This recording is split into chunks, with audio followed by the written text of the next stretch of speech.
પાટણ જિલ્લાના સાંતલપુર તાલુકામાં આવેલ કચ્છના નાના રણ વિસ્તારમાં મોડી રાત્રે આવેલ જોરદાર પવન અને વરસાદે ભારે તબાહી મચાવી. અચાનક આવી પડેલી કુદરતી આફતના કારણે રણમાં કામ કરતા અગરિયાઓને લાખો રૂપિયાનું નુકસાન.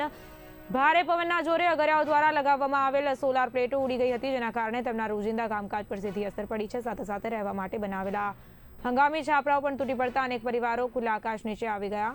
ઉપરાંત પવન સાથે ઉડેલી ધૂળ અને વરસાદના કારણે મીઠાના આગરોમાં માટી ભરાઈ જતા તૈયાર મીઠું બગડી ગયું, જેના કારણે અગરિયાઓને મુખ્ય આવકનો સ્ત્રોત ખોરવાઈ ગયો. આર્થિક રીતે મુશ્કેલીમાં મુકાયા. ઘટના બાદ અગરિયા સમાજમાં ચિંતાનો માહોલ ફેલાયો. અગરિયા હિત રક્ષક મંચ દ્વારા સરકાર પાસે તાત્કાલિક સર્વે કરી અસરગ્રસ્તોને યોગ્ય વળતર અને સહાય આપવાની માંગ કરવામાં આવી. અસરગ્રસ્ત અગરિયા પરિવારો સાથે સરકાર તરફથી તાત્કાલિક રાહત અને મદદની રાહ જોવામાં આવી રહી છે.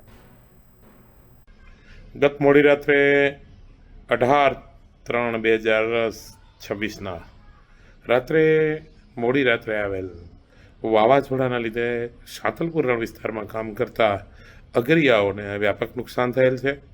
મોટાભાગની સોલાર પેનલો સાંતલપુર રણમાં તૂટી ગયેલ છે અને એના લીધે હવે એ સોલાર પેનલો 2-3 દિવસમાં તૈયાર ન કરીએ તો મીઠું સુકાઈ જાય ને એના લીધે પાકને પણ વ્યાપક નુકસાન થાય એવી સ્થિતિ છે.